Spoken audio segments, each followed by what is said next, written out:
حضرت علی شیر خدا رضی اللہ تعالیٰ عنہ سے اور کئی صحابہ سے اس سلسلے میں روایتیں ہیں، جس کا حاصل یہ ہے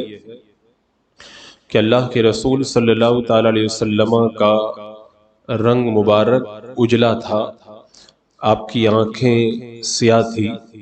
گہری اور کچھ سرخی مائل تھی، اور اللہ کے رسول علیہ السلام کا رنگ ایسا سفید تھا جو سرخی کی طرف مائل تھا۔ آنکھوں کے بال لمبے تھے اور دونوں ابرو یہ جدا اور لمبائی میں ان پر باریک بال تھے،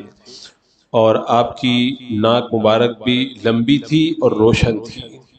سامنے والے دانت مبارک ایک دوسرے سے جدا تھے، اور چہرہ مبارک بالکل گول نہیں تھا، کچھ گول تھا۔ پیشانی کشادہ چوڑی تھی، اور آپ کی داڑھی مبارک بھاری جو سینہ مبارک کو ڈھانپ لیتی تھی، اور سینہ بے کینہ اور شکم مبارک بالکل برابر رہتے تھے۔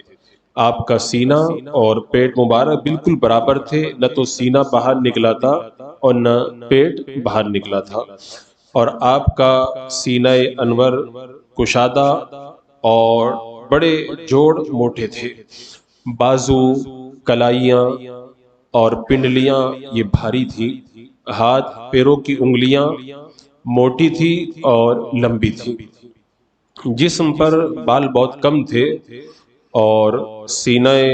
مبارک سے ناف تک بالوں کی ایک ہلکی سی دھاری تھی، بہت ہلکی سی دھاری تھی، یعنی ناف تک سینہ سے لے کر کے۔ آپ کا قد مبارک میانہ تھا، درمیانی، یعنی نہ بہت لمبے تھے نہ چھوٹے قد کے تھے، لیکن لمبے قد والا آدمی بھی اگر آپ کے ساتھ چلتا تو دیکھنے میں آپ اس سے بھی اونچے محسوس ہوتے، اور بال مبارک شکن مبارک تھے، اور جب آپ تبسم فرماتے تھے تو بجلی کی روشنی یا بادلوں کی چمک کی طرح آپ کا منہ مبارک، آپ کا منہ یعنی دہنے مبارک کھلا کرتا تھا، اور جب کلام فرماتے تو سامنے والے اوپر اور نیچے کے دندان مبارک سے نور کی کرنیں نکلتی تھی، نور کی شعاؤں کے چشمے پھوٹتے تھے، اور گردن بڑی حسین تھی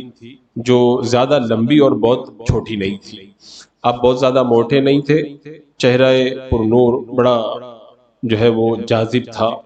جسم بڑا پھرتیلا تھا، اور گوشت آپ کے جسم کے اوپر کم تھا۔ یہ اللہ کے رسول علیہ السلام کا سرافہ اقدس ہے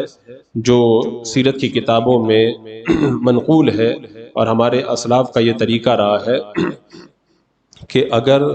کبھی خواب میں اللہ کے رسول علیہ السلام کا دیدار نصیب ہوا تو وہ تصور رکھا کرتے تھے، اور اگر کسی کو دیدار میسر نہیں ہوتا تو یہ اللہ کے رسول علیہ السلام کا سرافہ مقدس کے بارے میں پڑھتے، اور اس کا نقشہ اپنے دماغ میں بٹھا کر کے میرے آقا علیہ السلام کا تصور کیا کرتے تھے۔